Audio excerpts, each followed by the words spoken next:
এখন বর্তমানে আমাদের পশ্চিমবঙ্গ রাজ্যে চালু করা হয়েছে নতুন জব কার্ডের আবেদন, যার জন্য এখন বর্তমানে আপনারা যারা নতুন জব কার্ডের আবেদন করতে চান অবশ্যই আবেদন করতে পারেন, যার জন্য ফর্ম প্রকাশ করা হয়েছে।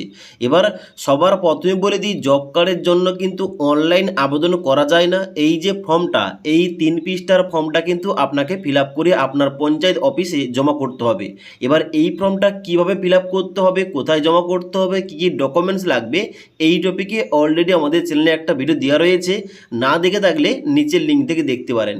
তো আজকের এই ভিডিওটির মাধ্যমে বলে দিচ্ছি, এই ফর্ম ফিল আপটা করতে গিয়ে যারা আপনারা বিভিন্ন কোশ্চেন কিংবা বিভিন্ন প্রশ্ন করেছেন, ওই সমস্ত প্রশ্নের উত্তর নিয়ে আজকের এই ভিডিওটিতে আলোচনা করব।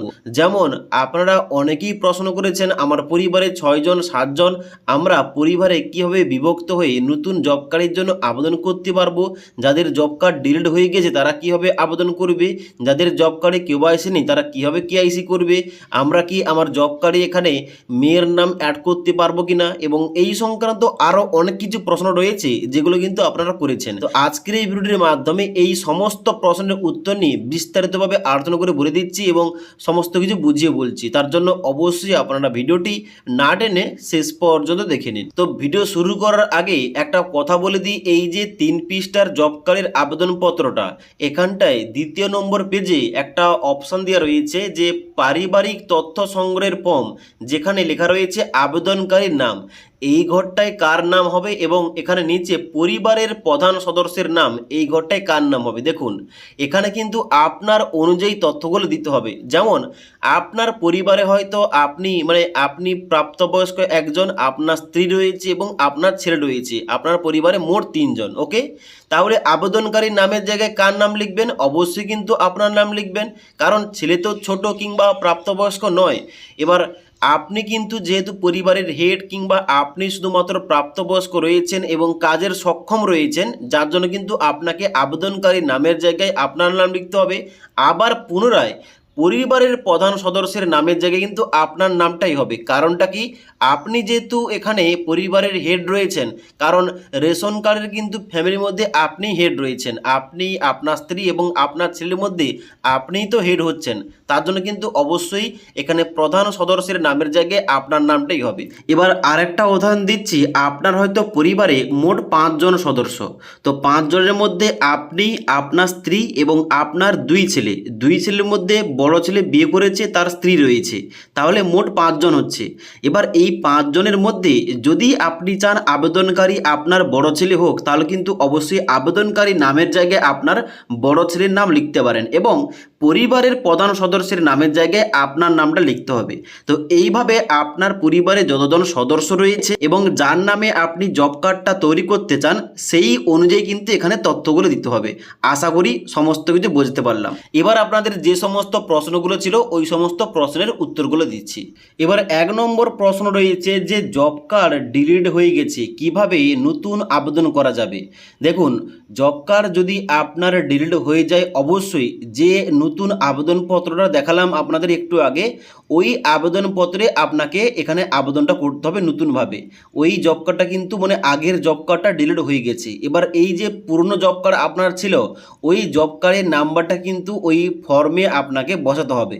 ওকে, তার জন্য কিন্তু অবশ্যই নতুন যে আবেদনপত্রটা দেখালাম, ওই আবেদনপত্রে আপনাকে নতুন করে আবার আবেদন করতে হবে এবং এখানে জব কার্ডের নাম্বারটা উল্লেখ করতে হবে, পুরনো যে জব কার্ডটা রয়েছে। ওকে, 2 নম্বর রয়েছে জব কার্ড থেকে কিভাবে নাম আলাদা করবেন। দেখ, তো এখানটায় কিন্তু অনেকেই প্রশ্ন করেছে, আমার 2 ভাই এখানে বিবাহ হয়ে গেছি কিংবা 3 ভাই বিবাহ হয়ে গেছি, একটি জব কার্ডের নাম রয়েছে, আমি এখানে পরিবারটা আলাদা করতে চাই, আমি নতুন করে এখানে জব কার্ডের আবেদন করতে চাই।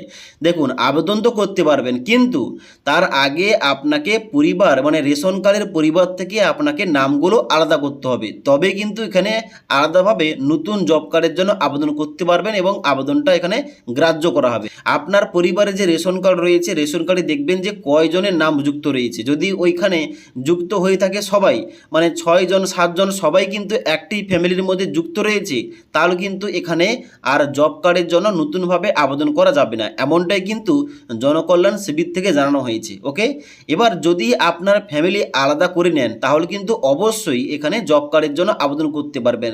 মানে আপনার ফ্যামিলি থেকে আপনি, আপনার স্ত্রী এবং আপনার ছেলে এখানে যে রেশন কার্ডের ফ্যামিলি ওইখান থেকে আলাদা হয়ে গেছেন, তাহলে কিন্তু নতুন জব কার্ডের জন্য আবেদন করতে পারবেন। ওকে, এবার একটা গুরুত্বপূর্ণ কথা বলে দিই, রেশন কার্ডের ফ্যামিলি মেম্বার থেকে তখনই আপনি আলাদা হতে পারবেন যদি আপনার ফ্যামিলি মেম্বার 7 জন কিংবা তার বেশি হয়ে থাকে, তবে কিন্তু এখানে আপনি রেশন কার্ডের ফ্যামিলি মেম্বার থেকে বেরোতে পারবেন কিংবা আপনি বিভাজন করতে পারবেন।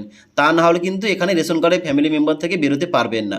ওকে, এবার 3 নম্বর হচ্ছে জব কার্ডে কেওয়াইসি আধার লিঙ্ক কীভাবে করবেন। অনেকের কিন্তু কেওয়াইসি আধার লিঙ্ক করা নেই, তাদেরকে বলবো জব কার্ড এবং পরিবারের যে সমস্ত সদস্যের নাম জব কার্ড রয়েছে প্রত্যেক সদস্যের আধার কার্ড সবাইকে নিয়ে কিন্তু পঞ্চায়েত অফিসে যাবেন এবং জব কার্ডের কেওয়াইসি কিংবা এখানে আধার লিঙ্কটা করে আসবেন। ওকে, এটা না করলে কিন্তু জব কার্ডের আওতায় যে কাজটা শুরু হবে জুলাই মাসের পর থেকে আপনি কিন্তু ওই জব কার্ডের আওতায় কাজগুলো পাবেন না।